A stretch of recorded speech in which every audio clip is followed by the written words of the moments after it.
ഇന്ന് ദൈവം നൽകിയ സന്ദേശത്തിലേക്ക് നിങ്ങളുടെ ശ്രദ്ധയെ ഞാൻ കൊണ്ടുവരുന്നു. വിശുദ്ധ ലൂക്കോസിന്റെ സുവിശേഷം 24-ാമത്തെ അധ്യായം 32-33 വേദവാക്യങ്ങൾ കർത്താവിന്റെ ദാസൻ വായിക്കുന്നു. The Gospel of Luke chapter 24 verse 32 and 33. അവൻ വഴിയിൽ നമ്മോട് സംസാരിച്ച് തിരുവെഴുത്തുകളെ തെളിയിക്കുമ്പോൾ നമ്മുടെ ഹൃദയം നമ്മുടെ ഉള്ളിൽ കത്തിക്കൊണ്ടിരുന്നില്ലയോ എന്ന് അവർ തമ്മിൽ പറഞ്ഞു. ആ നാഴികയിൽ തന്നെ അവർ എഴുന്നേറ്റ് യെരൂശലേമിലേക്ക് മടങ്ങിപ്പോന്നു. അവർ വഴിയിൽ നമ്മോട് സംസാരിച്ച് തിരുവെഴുത്തുകളെ തെളിയിക്കുമ്പോൾ നമ്മളുടെ ഹൃദയം നമ്മുടെ ഉള്ളിൽ കത്തിക്കൊണ്ടിരുന്നില്ലയോ എന്ന് അവർ തമ്മിൽ പറഞ്ഞു. ആ നാഴികയിൽ തന്നെ അവരെഴുന്നേറ്റ് ജെറുസലേമിലേക്ക് മടങ്ങിപ്പോരുന്നു. ഇവിടെ രേഖപ്പെടുത്തിയിരിക്കുന്നു, അവൻ വഴിയിൽ നമ്മോട് സംസാരിച്ച് തിരുവെഴുത്തുകളെ തെളിയിക്കുമ്പോൾ നമ്മുടെ ഹൃദയം നമ്മുടെ ഉള്ളിൽ കത്തിക്കൊണ്ടിരുന്നില്ലയോ എന്ന് അവര് തമ്മിൽ പറഞ്ഞു. അപ്പോൾ നമ്മളിവിടെ മനസ്സിലാക്കേണ്ടത്, ഏതോ ഒരു വലിയ സംഭവത്തിന്റെ അടിസ്ഥാനത്തിലാണ് ഈ ഭാഗം പരിശുദ്ധാത്മാവ് രേഖപ്പെടുത്തിയിരിക്കുന്നത്. എന്തായിരുന്നു ഈ സംഭവം? ആരാണ് വഴിയിൽ സംസാരിച്ചത്? ആരാണ് തിരുവെഴുത്തുകളെ തെളിയിച്ചത്? ആരാണ് തമ്മിൽ തർക്കിച്ചത്? ഈ 32-ാം വാക്യം വായിക്കുമ്പോൾ നമുക്ക് വ്യക്തമായി മനസ്സിലാക്കും, വഴിയാത്രയിൽ ഒരു യാത്രാമധ്യയിൽ സംഭവിച്ച ഒരു സംഭവത്തിന്റെ ആഴങ്ങളാണ് പരിശുദ്ധാത്മാവിടെ വ്യക്തമാക്കുന്നത്. അത് മനസ്സിലാക്കുവാൻ അതിന്റെ 13 മുതലുള്ള ഭാഗങ്ങളിലേക്ക് നിങ്ങളുടെ ശ്രദ്ധയെ ഞാൻ കൊണ്ടുവരികയാണ്. ലൂക്കോസ് സുവിശേഷം 24-ാം അധ്യായം 13-ാമത്തെ വാക്യം. അന്നു തന്നെ അവരിൽ 2 പേർ യെരൂശലേമിൽ നിന്ന് 7 നാഴിക ദൂരമുള്ള എമ്മൗസ് എന്ന ഗ്രാമത്തിലേക്ക് പോകുകയിൽ ഈ സംഭവിച്ചതിനെ കുറിച്ചൊക്കെയും തമ്മിൽ സംസാരിച്ചു കൊണ്ടിരുന്നു. സംസാരിച്ചും തർക്കിച്ചും കൊണ്ടിരിക്കുമ്പോൾ യേശു താനും അടുത്തു ചെന്ന് അവരോട് ചേർന്ന് നടന്നു. അവനെ അറിയാതെ വണ്ണം അവരുടെ കണ്ണ് നിരോധിച്ചിരുന്നു. അവൻ അവരോട്, നിങ്ങൾ വഴി നടന്ന് തമ്മിൽ വാദിക്കുന്ന ഈ കാര്യം എന്ത് എന്ന് ചോദിച്ചു. അവർ വാടിയ മുഖത്തോടെ നിന്നു. ക്ലെയോപ്പാവ് എന്ന പേരുള്ളവൻ യെരൂശലേമിലെ പരദേശികളിൽ നീ മാത്രം ഈ നാളുകളിൽ അവിടെ സംഭവിച്ച കാര്യം അറിയാതിരിക്കുന്നുവോ എന്ന് ഉത്തരം പറഞ്ഞു. ഏത് എന്ന് അവൻ അവരോട് ചോദിച്ചതിന് അവർ അവനോട് പറഞ്ഞത്, ദൈവത്തിനും സകല ജനത്തിനും മുമ്പാകെ പ്രവൃത്തിയിലും വാക്കിലും ശക്തിയുള്ള പ്രവാചകനായിരുന്ന നസ്രേനായ യേശുവിനെ കുറിച്ചുള്ളത് തന്നെ. നമ്മുടെ മഹാപുരോഹിതന്മാരും പ്രമാണികളും അവനെ മരണവിധിക്ക് ഏൽപ്പിച്ച് ക്രൂശിച്ചു. ഞങ്ങളോ അവൻ ഇസ്രായേലിനെ വീണ്ടെടുക്കുവാനുള്ളവനെന്ന് ആശിച്ചിരുന്നു. അത്രയുമല്ല, ഇത് സംഭവിച്ചിട്ട് ഇന്ന് 3-ാം നാൾ ആകുന്നു. ഞങ്ങളുടെ കൂട്ടത്തിൽ ചില സ്ത്രീകൾ രാവിലെ കല്ലറയ്ക്കൽ പോയി അവന്റെ ശരീരം കാണാതെ മടങ്ങി വന്ന് അവൻ ജീവിച്ചിരിക്കുന്നു എന്ന് പറഞ്ഞ ദൂതന്മാരുടെ ദർശനം കണ്ടു എന്ന് പറഞ്ഞ് ഞങ്ങളെ ഭ്രമിപ്പിച്ചു. ഞങ്ങളുടെ കൂട്ടത്തിൽ ചിലർ കല്ലറയ്ക്കൽ ചെന്ന് സ്ത്രീകൾ പറഞ്ഞതുപോലെ തന്നെ കണ്ടു, അവനെ കണ്ടില്ലതാനും. അവൻ അവരോട്, അയ്യോ ബുദ്ധിഹീനരെ, പ്രവാചകന്മാർ പറഞ്ഞിരിക്കുന്നതെല്ലാം വിശ്വസിക്കാത്ത മന്ദബുദ്ധികളെ, ക്രിസ്തു ഇങ്ങനെ കഷ്ടം അനുഭവിച്ചിട്ട് തന്റെ മഹത്വത്തിൽ കടക്കേണ്ടതല്ലയോ എന്ന് പറഞ്ഞു. മോശ തുടങ്ങി സകല പ്രവാചകന്മാരിൽ നിന്നും എല്ലാ തിരുവെഴുത്തുകളും തന്നെ കുറിച്ചുള്ളത് അവർക്ക് വ്യാഖ്യാനിച്ചു കൊടുത്തു. അവർ പോകുന്ന ഗ്രാമത്തോട് അടുത്തപ്പോൾ അവൻ മുമ്പോട്ട് പോകുന്ന ഭാവം കാണിച്ചു. അവരോ, ഞങ്ങളോട് കൂടെ പാർക്കുക, നേരം വൈകി അസ്തമിപ്പാറായല്ലോ എന്ന് പറഞ്ഞ് അവനെ നിർബന്ധിച്ചു. അവൻ അവരോടുകൂടെ പാർപ്പാൻ ചെന്നു. അവരുമായി ഭക്ഷണത്തിനിരിക്കുമ്പോൾ അവൻ അപ്പമെടുത്ത് അനുഗ്രഹിച്ച് നുറുക്കി അവർക്ക് കൊടുത്തു. ഉടനെ അവരുടെ കണ്ണ് തുറന്നു. അവർ അവനെ അറിഞ്ഞു. അവൻ അവർക്ക് അപ്രത്യക്ഷനായി. അവൻ വഴിയിൽ നമ്മോട് സംസാരിച്ച് തിരുവെഴുത്തുകളെ തെളിയിക്കുമ്പോൾ നമ്മുടെ ഹൃദയം നമ്മുടെ ഉള്ളിൽ കത്തിക്കൊണ്ടിരുന്നില്ലയോ എന്ന് അവർ തമ്മിൽ പറഞ്ഞു. ആ നാഴികയിൽ തന്നെ അവർ എഴുന്നേറ്റ് യെരൂശലേമിലേക്ക് മടങ്ങിപ്പോന്നു. ഇതാ, ജെറുസലേം എന്ന പട്ടണത്തിൽ നിന്നും എമ്മൗസ് എന്ന ഗ്രാമത്തിലേക്ക് 2 വ്യക്തികൾ നടക്കുകയാണ്. ആ നടക്കുന്ന 2 വ്യക്തികൾ ഏതോ ഒരു വിഷയത്തെ കുറിച്ച് തമ്മിൽ തർക്കിക്കുന്നുണ്ട്. പ്രാരംഭത്തിൽ തന്നെ ജെറുസലേം എന്ന പട്ടണത്തിൽ നിന്ന് എമ്മൗസ് എന്ന ഗ്രാമത്തിലേക്ക് നടക്കുന്ന ഈ 2 വ്യക്തിത്വങ്ങൾ ആരാണ്? സാധാരണ നിലയിൽ പ്രസംഗകർ, ബൈബിൾ പഠിപ്പിക്കുന്നവർ, അല്ലെങ്കിൽ ഇത് വായിക്കുന്നവർ മനസ്സിലാക്കുന്ന, പ്രസംഗിക്കുന്ന, പറയുന്ന ഒരാശയം ജെറുസലേമിൽ നിന്ന് എമ്മൗസിലേക്ക് പോയ ശിഷ്യന്മാർ എന്നാണ്. എന്നാൽ നാം അറിയേണ്ട സത്യം, ഈ തർക്കിക്കുന്ന, വാദിക്കുന്ന രണ്ട് വ്യക്തിത്വങ്ങൾ, യേശു കർത്താവ് അവരുടെ തർക്കങ്ങളും വാദങ്ങളും അവരറിയാതെ അവരോടൊപ്പം നടന്ന് കേട്ടിട്ട് അവരെ ബലപ്പെടുത്തുമ്പോൾ ഈ വ്യക്തികൾ ആരാണ്? ഒരാളുടെ പേര് അവിടെ എഴുതിയിട്ടുണ്ട്. വാക്യം 18, ക്ലെയോപ്പാവ് എന്ന പേരുള്ളവൻ യെരൂശലേമിലെ പരദേശികളിൽ നീ മാത്രം ഈ നാളുകളിൽ അവിടെ സംഭവിച്ച കാര്യം അറിയാതിരിക്കുന്നുവോ എന്നാൾ അറിയാതെ യേശുവിനോട് പറയുന്നുണ്ട്. അപ്പോൾ ഒരാളുടെ പേര് അവിടെ വ്യക്തമാണ്. ആ മനുഷ്യന്റെ പേര് ക്ലെയോപ്പാവ് എന്നാണ്. എന്നാൽ ക്ലെയോപ്പാവിന്റെ കൂടെ നടക്കുന്ന രണ്ടാമത്തെ കഥാപാത്രമാരാണ്? ഒന്നാമതായി രണ്ടാമത്തെ വ്യക്തിത്വം ഒരു സ്ത്രീ കഥാപാത്രമാണ്. അത് സ്ത്രീ കഥാപാത്രമാണെന്നുള്ളതിന്റെ തെളിവ് ഒത്തിരി ഈ ഭാഗത്തിൽ തന്നെ കിടപ്പുണ്ട്. അത് ഞാൻ പറയാം. എന്നാൽ ആ സ്ത്രീ കഥാപാത്രം എന്ന് പറയുമ്പോൾ നിങ്ങൾ മിസ്അണ്ടർസ്റ്റാൻഡ് ചെയ്യരുത്. അത് മറ്റാരുമല്ല, അത് ക്ലെയോപ്പാവ് എന്ന് പറയുന്ന മനുഷ്യന്റെ ഭാര്യയാണ്. Praise God. അപ്പം നിങ്ങൾ ചോദിക്കും, ബ്രദറെ പാസ്റ്ററെ, ക്ലെയോപ്പാവിന് ഭാര്യ ഉണ്ടോ? ആ ഭാര്യയാണ് കൂടെ നടന്നതിന് എന്താ തെളിവ്? വ്യക്തമായി തിരുവെഴുത്തിൽ എഴുതിയിട്ടുണ്ട്. യോഹന്നാന്റെ സുവിശേഷം 19-ാം അധ്യായത്തിന്റെ 25-ാമത്തെ വചനത്തിൽ നമുക്ക് കർത്താവിന്റെ ക്രൂശിന്റെ ചുവട്ടിലായിരിക്കുന്ന യേശു കർത്താവിന്റെ അമ്മയായ മറിയത്തെയും ആ അമ്മയുടെ സഹോദരിയും ക്ലെയോപ്പാവിന്റെ ഭാര്യ മറിയയും മഗ്ദലക്കാരത്തി മറിയയും നിന്നിരുന്നു, അല്ലേ? യേശുവിന്റെ ക്രൂശിനരികെ അവന്റെ അമ്മയും അമ്മയുടെ സഹോദരിയും ക്ലെയോപ്പാവിന്റെ ഭാര്യ. എന്ത് വ്യക്തമായിട്ടാണ് അവിടെ എഴുതിയിരിക്കുന്നത്? ക്ലെയോപ്പാവിന്റെ ഭാര്യ മറിയയും മഗ്ദലക്കാരത്തി മറിയയും നിന്നിരുന്നു. അപ്പൊ ക്ലെയോപ്പാവിന് ഭാര്യയുണ്ട്. ആ ക്ലെയോപ്പാവിന്റെ ഭാര്യയുടെ പേര് മേരി, മറിയം എന്നാണ്. ഇത് സ്ത്രീ കഥാപാത്രമാണെന്നുള്ളതിന് സംശയമൊന്നുമില്ല. ക്ലെയോപ്പാവാണ്, ക്ലെയോപ്പാവിന്റെ ഭാര്യയാണ്. തെളിവ് ഒന്ന് പെട്ടെന്ന് തന്നു പോയേക്കാം. ഈ രണ്ടാമത്തെ കഥാപാത്രം പറയുന്ന വാക്ക്, 22-ാമത്തെ വാക്ക്, ഞങ്ങളുടെ കൂട്ടത്തിൽ ചില സ്ത്രീകൾ രാവിലെ കല്ലറയ്ക്കൽ പോയി. എൻ്റെ ചില കൂട്ടുകാരികൾ രാവിലെ കല്ലറയ്ക്കൽ പോയി, അവന്റെ ശരീരം കണ്ടില്ല. അപ്പൊ എൻ്റെ ചില കൂട്ടുകാരികൾ, എൻ്റെ കൂട്ടത്തിലുള്ള സ്ത്രീകൾ എന്ന് പറയുമ്പോൾ യഹൂദ പശ്ചാത്തലം അനുസരിച്ച് അതൊരു സ്ത്രീ കഥാപാത്രമാണ്. ഇനി ഇത് കുടുംബമാണ് എന്നുള്ളതിന്റെ തെളിവ് ഇവരുടെ ഭവനത്തോട്, വീടിനോടടുത്തപ്പോൾ അവർ ഒരുമിച്ച് പറയുന്നുണ്ട്, ഇന്ന് സന്ധ്യയായി ഞങ്ങളുടെ കൂടെ ഞങ്ങളുടെ വീട്ടിൽ പാർക്ക എന്ന് ഇവർ യേശുവിനെ അവരുടെ വീട്ടിലേക്ക് യേശുവാണെന്നറിയാതെ ഇൻവൈറ്റ് ചെയ്യുന്നുണ്ട്.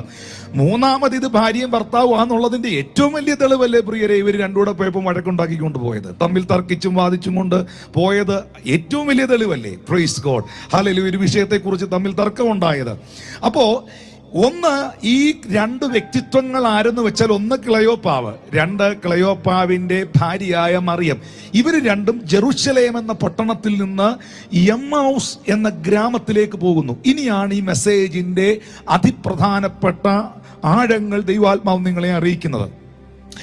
എന്തുകൊണ്ടാണ് ഇവർ ജെറുസലേം എന്ന പട്ടണം വിട്ട് എമ്മൗസ് എന്ന ഗ്രാമത്തിലേക്ക് പോയതിന്റെ കാരണം? അതിന്റെ കാരണം വളരെ വ്യക്തമായി ക്ലെയോപ്പാവ് പറയുന്നുണ്ട്. അവരെക്കുറിച്ച് എഴുതിയിരിക്കുന്നത് ഇങ്ങനെയാണ്: അവർ വാടിയ മുഖത്തോടെ നിൽക്കുമ്പോഴാണ് യേശു കർത്താവ് അവരോട് ചോദിക്കുന്നത്, വാട്ട് ഹാപ്പൻ ടു യു? നിങ്ങൾക്ക് എന്താണ് സംഭവിച്ചത്? അപ്പൊ അവരുടെ മുഖത്തൊരു സന്തോഷമില്ല. ഈ ഭാര്യയുടെയും ഭർത്താവിന്റെയും മുഖത്തൊരു വലിയ സന്തോഷമില്ല. പ്രത്യേകിച്ച് ക്ലെയോപ്പാവിന്റെ മുഖത്തൊരു സന്തോഷമില്ല. അപ്പോഴാ കർത്താവ് ചോദിക്കുന്നത്, എന്താ ക്ലെയോപ്പാവേ നിന്റെ മുഖം ഇങ്ങനെ വാടിയിരിക്കുന്ന, വല്ലാതെ വിഷമിച്ചിരിക്കുന്നതെന്ന് ചോദിച്ചപ്പോൾ ക്ലെയോപ്പാവ് അതിന് ഉത്തരം പറഞ്ഞത്, അപ്പം നിങ്ങളൊന്നും അറിഞ്ഞില്ലേ സഹോദര, നിങ്ങളൊന്നും അറിഞ്ഞില്ലേ? ദൈവത്തിനും സകല ജനത്തിനും മുൻപേ പ്രവൃത്തിയിലും വാക്കിലും ശക്തിയുള്ള പ്രവാചകനായിരുന്ന നസ്രയനായ യേശുവിനെ കുറിച്ചാണ് ഞങ്ങളുടെ പ്രയാസം. വാക്യം, സ്തോത്രം, അതിന്റെ 20-ാമത്തെ വാക്യം, നമ്മുടെ മഹാപുരോഹിതന്മാരും പ്രമാണികളും അവനെ മരണവിധിക്ക് ഏൽപ്പിച്ച് ക്രൂശിച്ചു. ഞങ്ങളോ അവൻ ഇസ്രായേലിനെ വീണ്ടെടുക്കുവാനുള്ളവനെന്ന് ഭയങ്കരമായിട്ട് ആശിച്ചിരുന്നു. അത്രയുമല്ല, ഇത് സംഭവിച്ചിട്ട് ഇന്ന് 3 ദിവസമാകുന്നു. അപ്പോ ക്ലെയോപ്പാവിന്റെ മുഖം വാടിയിരിക്കുന്നതിന്റെ കാരണം, ക്ലെയോപ്പാവിന്റെ ഭാര്യയും ക്ലെയോപ്പാവും തർക്കിക്കുന്നതിന്റെ കാരണം യേശു കർത്താവിന്റെ കാൽവറി മരണമാണ്. ആ സംഭവം അവരെ നിരാശപ്പെടുത്തിയിട്ടുണ്ട്. ആ സംഭവം അവരെ വല്ലാതെ വിഷമിപ്പിച്ചിട്ടുണ്ട്. ആ സംഭവത്തിന്റെ അടിസ്ഥാനത്തിൽ അവിടെ വ്യക്തമായി ക്ലെയോപ്പ പറയുന്ന സ്റ്റേറ്റ്മെന്റ് നിങ്ങൾ ശ്രദ്ധിച്ചോ. അവൻ സകലരെയും വീണ്ടെടുക്കുവാനുള്ള പ്രവാചകൻ അല്ലെങ്കിൽ ഇസ്രായേലിന്റെ രക്ഷകൻ മശിഹ എന്ന് ഞങ്ങൾ ആശിച്ചിരുന്നു. ഹാലലൂയ. അവൻ വീണ്ടെടുപ്പുകാരനെന്ന് മശിഹായാണെന്ന് ഞങ്ങൾ ആശിച്ചിരുന്നു. അത്രയുമല്ല, ഇത് സംഭവിച്ചിട്ട് 3 നാളാകുന്നു. ഞങ്ങളുടെ ആശകൾക്കും ഞങ്ങളുടെ പ്രതീക്ഷകൾക്കും വിപരീതമായി ഉണ്ടായ കർത്താവിന്റെ ക്രൂശ് മരണമാണ് ഞങ്ങളുടെ നിരാശയുടെ കാരണമെന്ന് പറയുന്നത്. For today's meditation, the scripture portion has been taken from Luke chapter 24, verse 22 to 23. It goes like this. They asked each other, "Were not our hearts burning within while he talked with us on the road and opened the scriptures to us?" They got up and returned at once to Jerusalem. There they found 11 and those with them assembled together. This passage, you find that 2 people are talking each other, debating each other. We don't know who they are, but if you go to the context, you can understand right from verse 13. You understand 2 people are journeying together, 2 individuals are journeying together, and they have some debate between them. Verse 16 clearly says that one among them is Cleopas, and the other individual is of course a woman, and that means not some other woman, but she is the wife of Cleopas. How can you say that this is the wife of Cleopas? John chapter 19 verse 25, Mary, wife of Cleopas. It's clearly given who was the wife of Cleopas. It's Mary. So these 2 people were walking together. The second evidence, verse 22, my friends, some women went to the sepulchre of Jesus, and they found an empty tomb and they came back. So that means her friends went to the tomb. That means she was also among them. Then they invited, both of them invited. Sir, താങ്കളുടെ bill. അളിയ,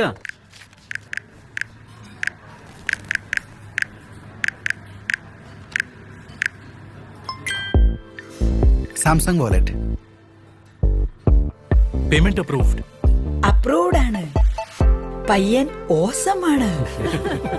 Galaxy A55 Galaxy A35 5G Samsung വാലറ്റിനൊപ്പം payments, documents, tickets എന്നിവ വെറും ഒരു ടാപ്പിൽ. 27th of February 2023, my second birth date.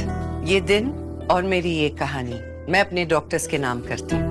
I'm glad to be a part of this Doctors Day initiative by Sun Pharma. अगर आपके doctor ने आपको या किसी अपने को लाइफ में सेकंड चांस दिया हो, तो आप अपना सेकंड बर्थडे उन्हें डेडिकेट कीजिए.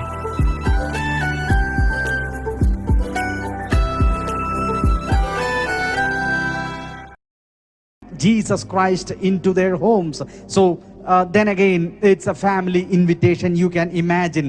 And the next evidence, the final evidence, something funny, as the pastor said, as they were going, they were debating each other. So that could probably be a family moving together, husband and wife. Now, these people were sad. As Jesus was moving together with them, Jesus asked them, what's the problem? Why are you debating? What's the matter? So that means they had a sulky, sullen face. So because of that, they understood, Jesus understood there is some problem which is severely bothering them.